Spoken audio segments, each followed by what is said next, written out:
Assalamualaikum warahmatullahi wabarakatuh. A'udzubillahi minasyaitonir rajim. Bismillahirrahmanirrahim. Alhamdulillahirabbil alamin. Wal 'aqibatul muttaqin wassalatu wassalamu ala asyrafil anbiya'i wal mursalin. Sallu ala rasulina Muhammad. Allahumma shalli ala sayyidina wa nabiyyina Muhammad. Allahumma shalli ala sayyidina Muhammadin tibbil qulubi wa dawaiha wa afiyatil abdan wa shifaiha wa nurul absar wa diyaha wa ala alihi wa sahbihi wa sallim.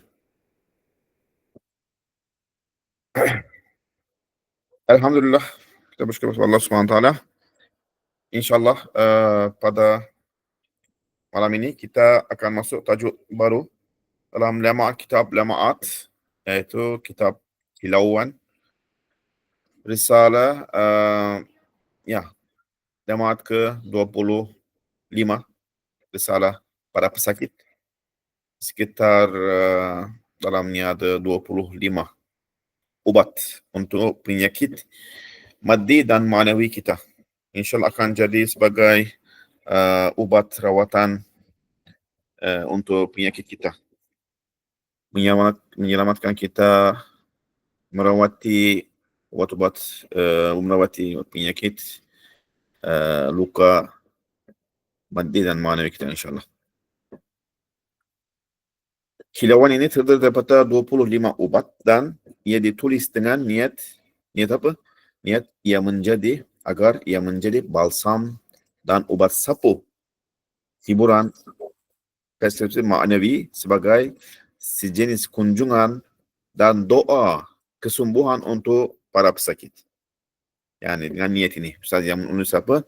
Jadi sebagai balsam dan ubat sapu, hiburan, persepsi maknawi dan sebagai sejenis kunjungan ziarah, yani kan ziarah kepada orang sakit dan doa kesembuhan untuk para sakit. Satu peringatan sebelum itu, sungguhnya persepsi maknawi ini bukan sahaja ditulis dengan lebih pantas berbanding semua risalah yang kami ditulis sebelum ini, ia juga berlainan dengan semua risalah yang lain, kerana tidak mempunyai waktu yang cukup untuk membuat pembetulan tasih yang disamakan dan penelitian. Ia juga disemak hanya sekali sahaja secara amat cepat sebagaimana penulisnya. Yani ia masih kekal bercampur aduk dan seperti draft pertama. Untuk tidak merosakkan lintasan-lintasan yang muncul secara fitri, yani fitrah, dengan seni bahasa dan perincian, maka kami tidak nampak keperluan untuk menelitinya semula. Maka kami berharap semoga para pembaca yang dimuliakan, terutamanya para pesakit, tidak bosan dan tersinggung dengan sebahagian ungkapan yang kurang menarik atau perkataan-perkataan yang agak berat. Semoga mereka turut mendoakanku. Jadi kita insyaAllah doakan sesama lain. Dan dalam keadaan yang Mas Ustaz menulis dalam keadaan yang sakit, dalam keadaan yang susah, dalam buang gairah, keadaan itu, dan masa itu jadi bagaimana terlintas dalam hati, dan Ustaz suruh dan anak muridnya tulis. Dan lepas tu Ustaz tidak rasa nak buat semakan dan betul-betulkan lagi, tinggalkan begitu dengan bagaimana yang terlintas dalam hati.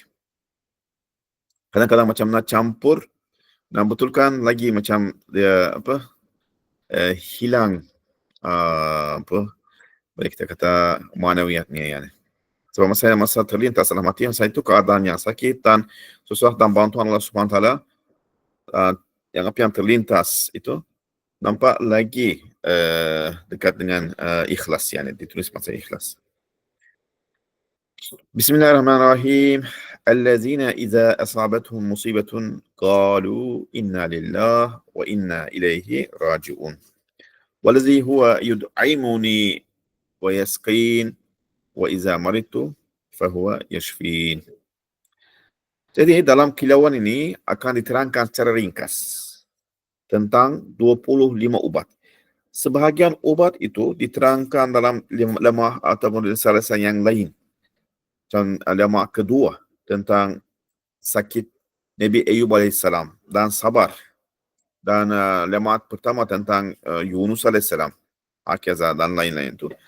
mungkin lagi perinci. Di sini mungkin cara yang ringkas, yang boleh menjadi hiburan sebagai sandaran bagi semangat hakiki serta balsam yang bermanfaat kepada mereka yang ditimpa musibah dan para pesakit yang merupakan 1/10 bangsa manusia.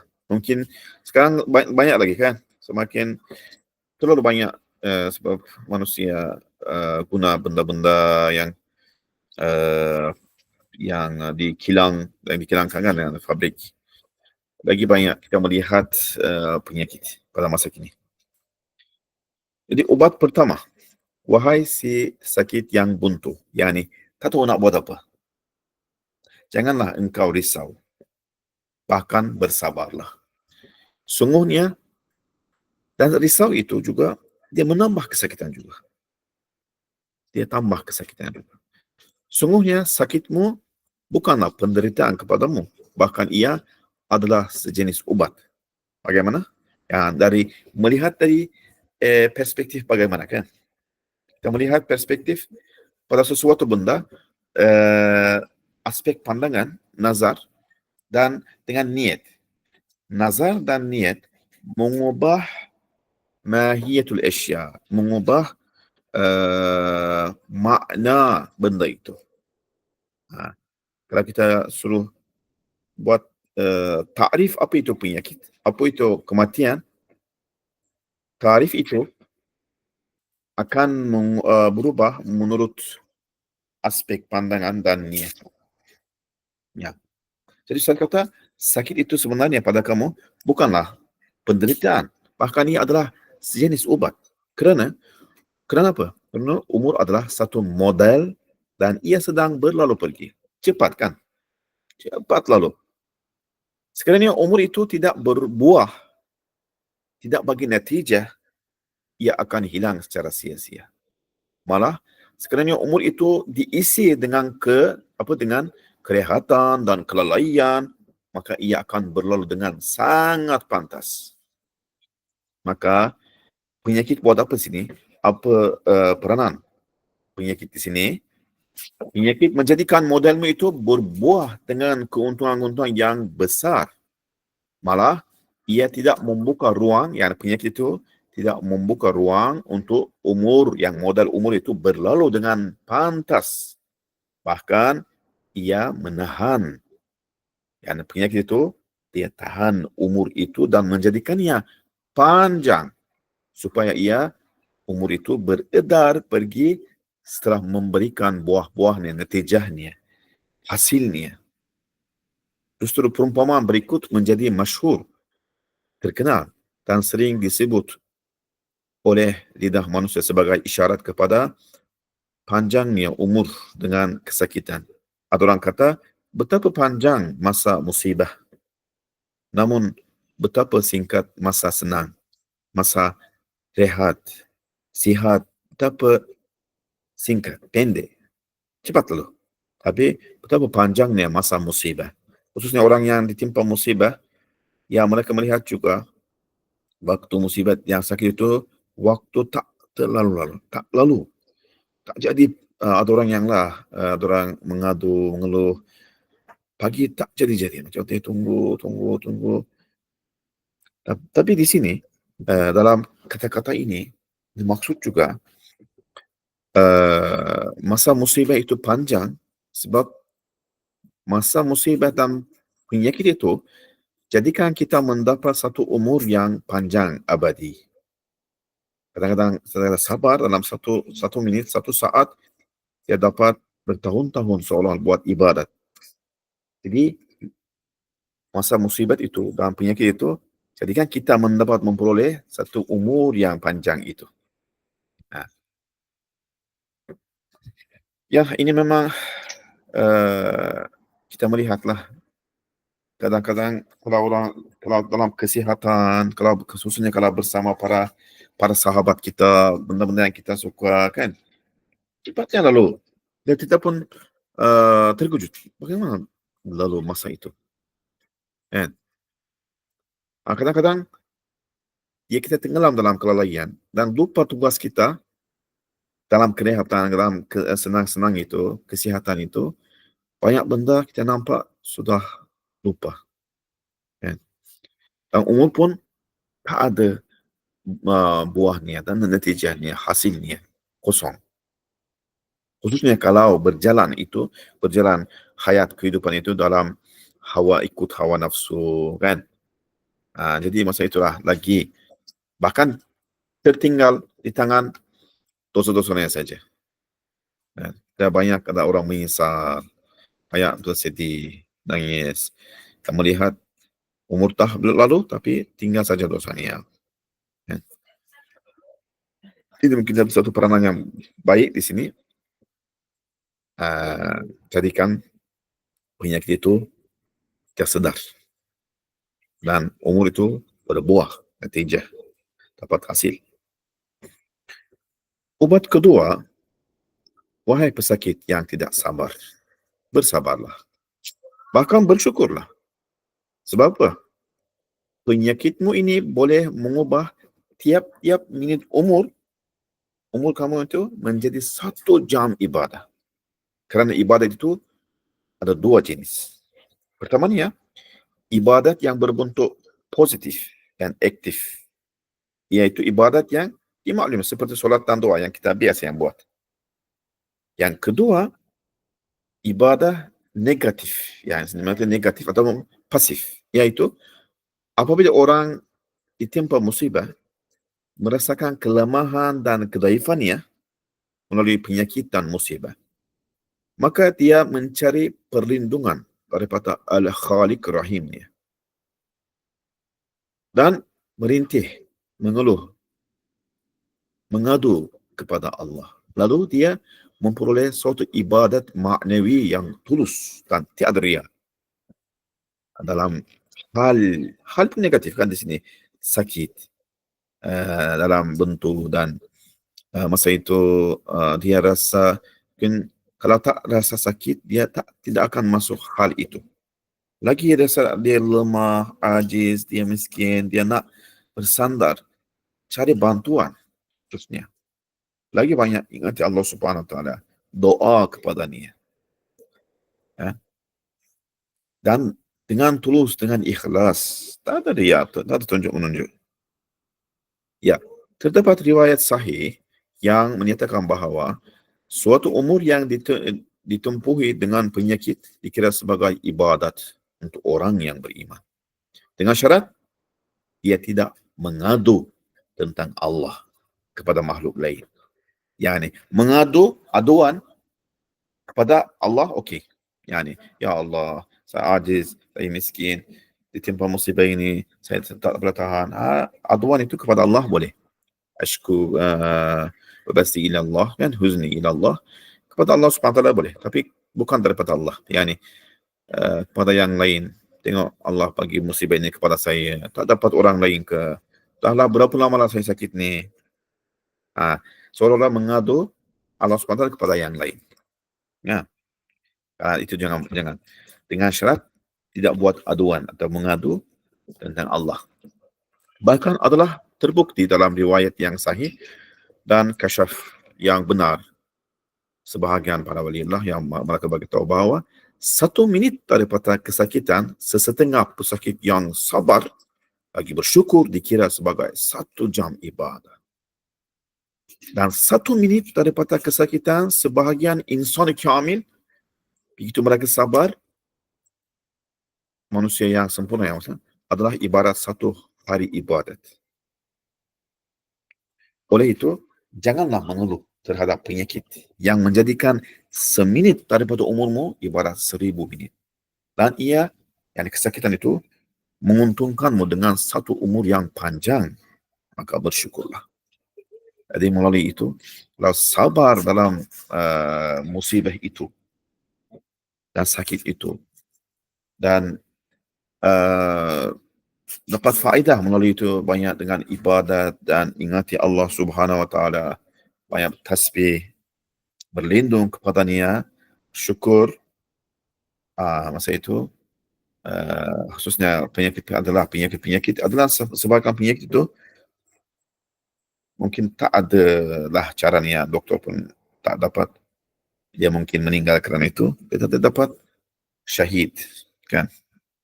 Penyakit-penyakit yang begitu, dia nak naik martabat yang tinggi sangat. Ha? Jadi, jadikan kita faham di sini, melalui dalam penyakit itu, apa saja yang Allah SWT bagi musibah sebenarnya, menurut ayat, la yukallifullahu nafsan illa wus'aha. Yani, sebenarnya Allah SWT bagi sakit ke ataupun taklif sekadar yang kita boleh tahan. Yani tidak mengatasi sebenarnya, tidak mengatasi keupayaan kita. Jadi Allah Subhanahu tahu lah kita sabar itu ke tak. Jadi Allah Subhanahu Taala maksudnya bagi ujian itu menguji manusia menurut kekuatan iman dia. Kan? Kalau orang itu para anbiya, mereka punya imtihan ujian sakit lagi tinggi. Ya, Rasulullah SAW kata kepada masa itu sakit, masa itu yang kata tak silap, kata wahai gunung, kalau apa yang saya timpa, kamu timpa, yang sakit itu, kamu pecah, yang hancur, tak boleh tahan. Yang begitu mereka punya ujian begitu tinggi. Tapi kalau orang yang imannya awam, tak berapa kuat, jadi ujian itu pun menurut dia tak berapa kuat sebenarnya. Tapi bagi dia, menurut orang itu, oh dia tinggi sangat, kuat sangat. Ya. Allah SWT menguji. Dan masa itu, Allah SWT kalau bagi musibah dan penyakit, Allah SWT bagi kekuatan sabar juga. Kekuatan sabar yang cukup bertahan terhadap musibah itu. Janji, jangan gunakan kekuatan sabar cara yang salah untuk edarkan ke masa lalu dan ke masa akan datang. Masa yang sekarang, tinggal tak ada sabaran. Kan? Jangan salah guna. Saya terangkan itu kan. Contohnya, kalau ada musibah, katalah, musibah itu kekuatannya perlu kekuatan sabar 100 kekuatan. Allah SWT bagi juga kekuatan sabar 100. Tapi manusia kadang-kadang 30% akan hantar ke masa lalu, benda-benda yang fikir dan sabar. Sebagian yang dihantar ke masa akan datang. Yang tinggal 30% sekarang, tapi musibah yang datang sekarang Allah SWT bagi kekuatannya 100. Jadi sabar itu tinggal 30. Dia benda kecil pun dia tak sabar. Apatah lagi lah kan, apa lagi dah lama ada musibah macam ni dan dulu pun begini dan mungkin akan datang macam ni juga, dia fikir dan sabar. Sekarang kan dalam musibah maksudnya, khususnya dalam ibadat, fikir masa itu saja. Kita panggil ini untuk detik itu saja. Masa lalu sudah lalu, tak ada lagi. Masa akan datang belum datang lagi. Jadi fikir sekarang dan tahan, sabar. Gunakan semua kekuatan sabar untuk masa itu sahaja. Jangan fikir masa lalu dan masa akan datang. Ya.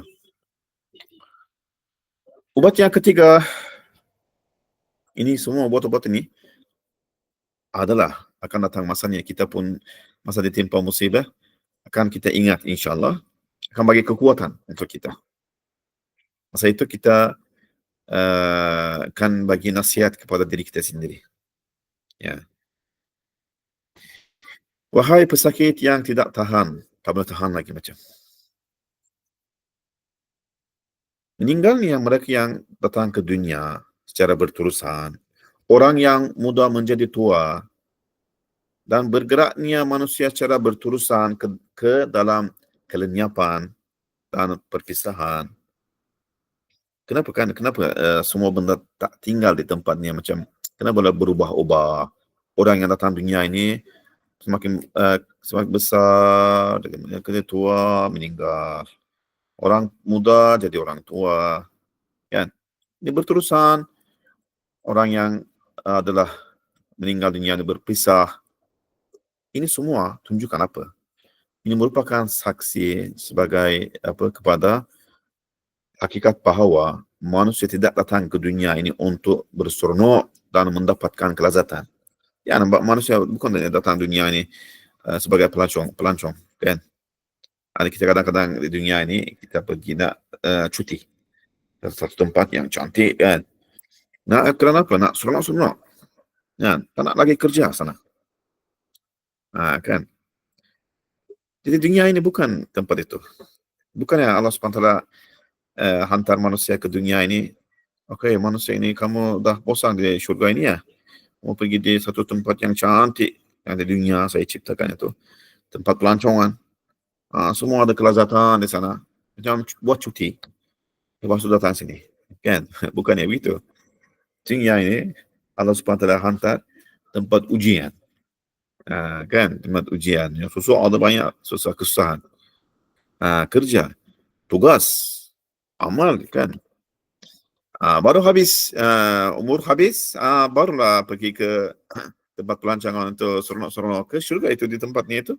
Kalaulah manusia dihantar di dunia ini kerana keseronokan, kelazatan, takkanlah Allah SWT keluarkan manusia dari syurga. Syurga itu tempat keseronokan, kan?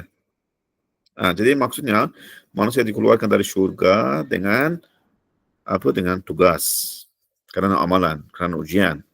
Malah walaupun manusia merupakan makhluk hidup yang paling sempurna, asyraful makhluk, yang dicipta dalam ahsan takwim, kan? Paling tinggi, paling kaya dari segi peralatan, tajhizat, kelengkapan. Manusia Allah cipta begitu. Bahkan dia adalah manusia ibarat sultan bagi para makhluk hidup, yang sultan kepada makhluk-makhluk yang lain. Namun, akibat manusia memikirkan kelazatan-kelazatan yang berlalu dan kesakitan-kesakitan yang mendatang, risau daripada masa akan datang, takut daripada masa akan datang, sedih daripada masa lalu, akal kan sentiasa membawa benda-benda itu, dia, manusia, menjalani satu kehidupan yang menyedihkan dan penuh kesulitan sahaja. Serta jika dibandingkan dengan haiwan, dia, manusia, berada di tahap yang paling rendah. Dari segi apa? Dari segi mendapat kelazatan menikmati dunia ini. Sedangkan lagi lengkap daripada haiwan. Dari segi tajhizat, akal, hayal dan hayalan dan banyak lagi Allah SWT bagi Allah Ta'ala manusia. Tapi dari segi mendapat sara hidupnya, mendapat kelazatan menikmati dunia ini 1000 kali rendah daripada haiwan. Paling rendah. Jadi, ini bermakna manusia tidak datang ke dunia ini hanya untuk hidup dengan selesa dan menghabiskan sisa usianya di dalam kerehatan dan keriangan. Bahkan manusia yang di tangannya itu terdapat satu model umur yang besar. Datang ke dunia untuk apa? Untuk berusaha menerusi satu perniagaan demi satu kebahagiaan. Kerana apa? Satu kebahagiaan hidup yang abadi dan berkekalan. Model yang diberikan, iaitu umur ini, kepada tangannya itu ialah umur manusia. Kan satu model, Allah SWT siap-siap dah bagilah. Untuk supaya kita usaha dan mendapat syurga melalui model itu. Kan? Belanja. Buat niaga. Kan? Buat niaga di dunia ini. Dunia ini, mazra'atul akhirah. Tanam. Dapat hasilnya di sana nanti. Buat niaga, tijarat. Kan jual diri dan harta benda kamu kepada Allah Subhanahu Wa Taala, buat satu keuntungan yang besar, kan? Melalui model itu naik daripada 1 ke 1000. Dapat satu umur yang abadi melalui umur itu. Sekiranya tadi apa peranan penyakit di sini? Penyakit buat apa di sini? Sekiranya tiada penyakit, nescaya kesihatan dan keafiatan akan menatijahkan kelalaian. Memperlihatkan dunia itu sebagai menawan, menarik, jazib, dan menjadikannya lupa akan akhirat. Menjadikan manusia tidak mahu memikirkan kubur dan kematian, lalu mensia-siakan modal umurnya untuk hawa nafsu. Nabi SAW sabda di sini, Saya tulis hadis itu. فاكسر الذكر هادم اللذات الموت هادم اللذات الموت يعني perbanyakkanlah mengingat pemutus kelazatan, yaitu kematian. Kenapa Nabi SAW suruh kita sentiasa banyakkanlah mengingati tentang maut, kematian? Kadang-kadang kalau orang itu seronok-seronok tu, kalau kita cerita tentang maut, biarkanlah sekarang, kami nak hidup, nak seronok sekarang. Jangan cerita tentang kematian. Sebab kematian itu, katalah, hidkan kelazatan hayat itu. Jadi Nabi SAW suruh supaya kamu ingati kematian, supaya kematian itu selamatkan kita dari kelalaian, selamatkan kita lupa tugas kita, dan jangan tenggelam dalam kelazatan dunia ini. Supaya sentiasa ingati maut dan jangan buat ria, dan masuk tenggelam dalam ria, tunjuk-menunjuk, ampu-mengampu, kelalaian, ghaflat. Jadi maut itu akan selamatkan kita. Jadi penyakit juga, melalui penyakit itu juga akan membuka mata manusia secara tiba-tiba. Membuka manusia. Dan mengatakan kepada tubuh badannya, kepada manusia, sungguhnya engkau bukannya tidak akan mati. Engkau bukannya tiada tujuan. Bahkan engkau sebenarnya mempunyai satu tugas. Kan? Maka tinggalkanlah kesombongan. Janganlah ingat diri kamu macam apa, Tuhan yang boleh buat semua benda, tak jadi apa-apa. Kuat sangat. Ingatlah, siapa yang menciptakan tu. Dan ketahuilah bahawa engkau akan pergi ke kubur. Maka bersiap sedialah untuk itu. Dan ingatilah manusia, kenapa kamu dicipta? Kenapa kamu dihantar ke dunia ini? Apa tugas kamu sebenarnya? Jangan hilangkan kewarasan itu. Sedar diri kamu. Jadi kematian ini apa? Sakit itu bagi nasihat kepada manusia. Ingati diri kamu. Sedar. Oleh itu, daripada sudut pandang ini, penyakit merupakan satu penasihat yang tidak akan menipu. Dan satu mursyid yang pembimbingnya yang merupakan pemberi peringatan. Maka tidak patut engkau mengeluh terhadapnya. Bahkan patut bersyukur ke atasnya. Sekarang penyakit itu dirasakan agak berat, maka hendaklah engkau memohon pada Allah agar diberikan kesabaran, minta sabar. Tapi tak ada apa-apa. Ya Allah, turunkanlah, hujankanlah kesabaran. Itu maksudnya minta musibah, yani bala musibah. Tak ada benda, kamu nak sabar. Kan Nabi SAW sebut, ada seorang sahabat dia minta sabar. Tapi kamu minta bala sebenarnya. Kalau ada bala musibah dan susah tahan, masa itu seperti Ayyub alaihissalam, doa dengan doa Nabi Yunus, doa Yunus alaihissalam, doa Zakaria alaihissalam daripada Allah Subhanahu Wa Taala supaya dapat syifa, sembuhan. Masa itu bolehlah kita Allah Subhanahu Wa Taala kita berlindung sandar kepada Allah. Mengadu yang kepada aduan kita kepada Allah Subhanahu Wa Taala, tak ada masalah. Mengadu, ya Allah, saya ini lemahlah, ajizlah, tak bolehlah, tahanlah ya Allah. Aduan itu kepada Allah, bukan daripada Allah. Okay. Last, mungkin obat yang keempat, insyaAllah. Obat-obat ini percuma, tak bayar-bayar. Ubat ma'nawi, tapi ubat ma'nawi dia bagi kesan kepada maddi juga, maddi fizikal juga, insyaAllah. Ini ubat-ubat semua ini daripada farmasi Al-Quran. Wahai pesakit yang mengeluh, bukanlah daripada hakmu untuk mengeluh, bahkan wajib ke atasmu untuk bersyukur dan bersabar. Kerana badanmu, anggota tubuhmu dan alat kelengkapan yang Allah SWT apa yang bagi tubuhmu bukanlah milikmu. Engkau bukanlah pembuat dan penciptanya, dan engkau tidak membelinya daripada gerai yang lain. Ini bermakna semua alat yang tersizat, yang kelengkapan itu adalah milik zat yang lain, milik Allah Subhanahu Wa Taala. Pemiliknya, sahibnya, yaitu Allah Subhanahu Wa Taala, berhak memperlakukan apa yang menjadi miliknya, mengikut apa sahaja hendaknya. Tubuh ini bukan kita punya, Allah SWT punya. Allah SWT pun kerana ujian dia apa saja boleh buat.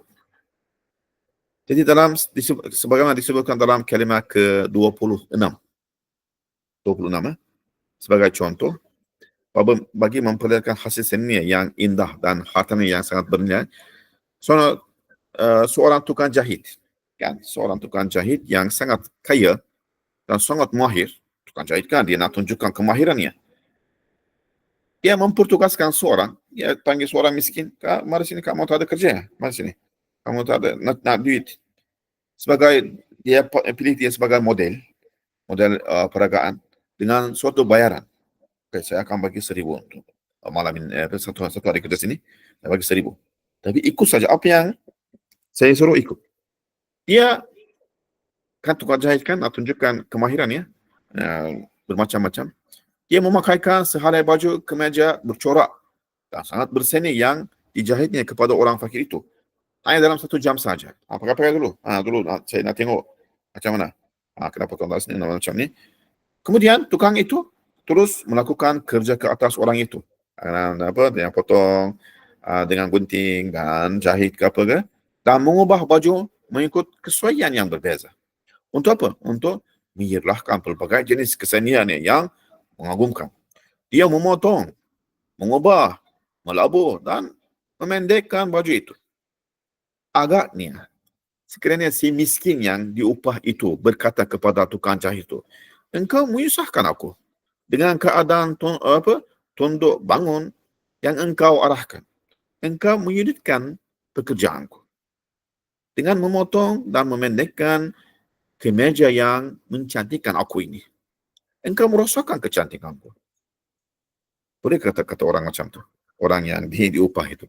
Maka adakah dia berhak untuk berkata sedemikian?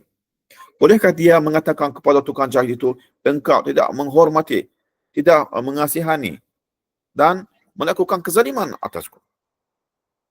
Tak boleh katakan, tak boleh.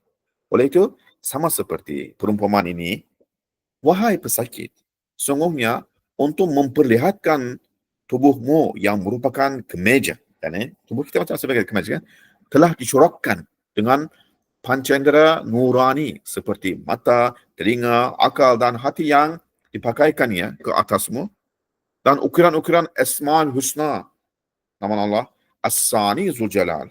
Yani, tubuh ini sebagai manifestasi Asma' Ilahi, tempat manifestasi Asma' Ilahi, sebagai cermin terhadap Asma' Ilahi. Ya. Jadi Allah SWT membolak-balikkanmu dalam banyak keadaan dan mengubahmu dalam banyak keadaan. Maka ketahuilah, sebagaimana engkau mengenali nama Ar-Razzaq. Razzaq Allah kan? Nama Allah. Melalui apa? Kelaparan. Allah bagi kelaparan, kamu faham. Nama Allah Ar-Razzaq. Dan Allah SWT bagi penyakit, kamu memahami nama Allah Asy-Syafi. Kan? Bermacam-macam yang semua asma ilahi Allah SWT tunjukkan atas kita. Melalui baju kemeja itu. Oleh sebab kesakitan dan musibah menyerlahkan tanda-tanda sebahagian daripada nama-nama ni, nama-nama Allah, maka pada itu semua terdapat kilauan-kilauan daripada hikmah Allah SWT. Dan dengan hikmah ni dia buat itu. Bukan sia-sia. Ada hikmah ni yang buat itu. Dan pancaran-pancaran daripada rahmat dengan kasih sayangnya juga. Kerana bukan yang bagi contoh musibah itu, penyakit itu nak jadi menzalim kepada kamu. Pada hikmahnya, kerana rahmatnya, kerana nak ingatkan kepada kamu. Sebab kamu jangan tenggelam kelalaian. Jangan ambil kesempatan daripada kesihatan itu menggunakan modal umur itu di jalan hawa nafsu. Dia kesian. Kadang-kadang mungkin dia bagi tamparan. Tamparan itu 100 kali ganda lebih merahmati ada dalamnya kasih sayang daripada tamparan seorang ibu kita. Kan? Sebab Allah SWT lebih merahmati kita. Kadang-kadang melalui penyakit dan musibah dia bagi tamparan itu tamparan kita panggil tamparan rahmat. Ya. Khususnya orang mukmin, untuk orang mukmin, tamparan rahmat. Allah Subhanahu Wa Taala nak bersihkan dosa-dosa yang kamu dosa kecil itu, nak gugurkan yani. Nak naikkan martabat kamu melalui itu. Kan?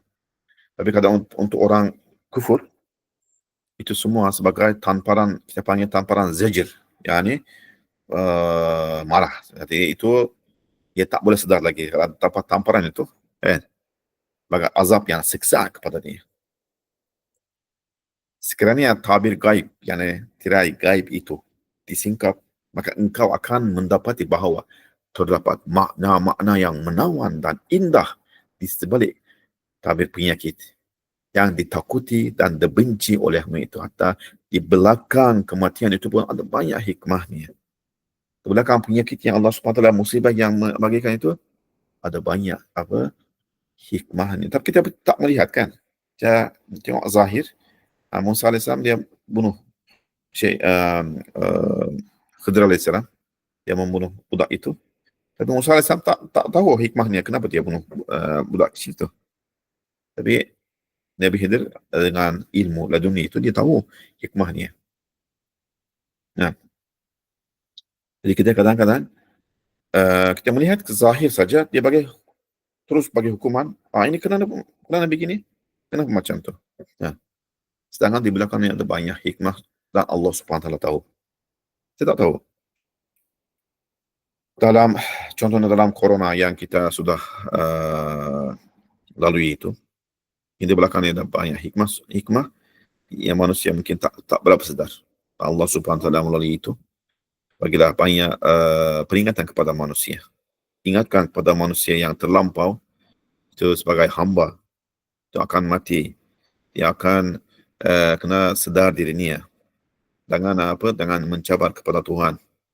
Dia tahu hadnya, batasnya, dan lagi-lagilah banyak lagi hikmah yang kita tidak tahu. Dan jadi kita buat penyerahan, taslim kepada tangan kudrat Allah Subhanahu Wa Taala. Allah lebih sayangi kita, lebih merahmati kita daripada kita sendiri. Jadi apa yang kita dapat musibah dapatannya, lalu kata inna lillahi wa inna ilaihi raji'un, dan dia sabar terhadap itu. Memang syukur, kata alhamdulillah, Allah Subhanahu Wa Taala ingati saya. Allah Subhanahu Wa Taala nak gugurkan dosa saya. Ya. Kita melihat dari aspek itu, insyaAllah jadikan sebagai obat merawati untuk luka-luka maknawi kita, insyaAllah. Okay, buat kelima insyaAllah kita berhenti di sini. Untuk hari ini 4 obat cukup, insyaAllah kita cuba merenung, menghayati dalam kehidupan kita, dan dalam 1 minggu kita cuba menjual ubat-ubat ini kepada yang lain. Tapi jangan ambil duit ya. Jadi bagi orang, kalau pergi orang sakit di hospital ke mana-mana ke, ceritakan tentang ubat-ubat ini supaya dia dapat apa? Sornokan, dia dapat sandaran, dia dapat apa? Semangat, ya. Itulah kewajiban kita bagi zakat ni, yani ilmu yang kita belajar kena kita sampaikan pada yang perlu. Subhanaka la ilma lana illa ma 'allamtana innaka antal alim hakim. Wa akhiru da'wahum alhamdulillahi rabbil alamin.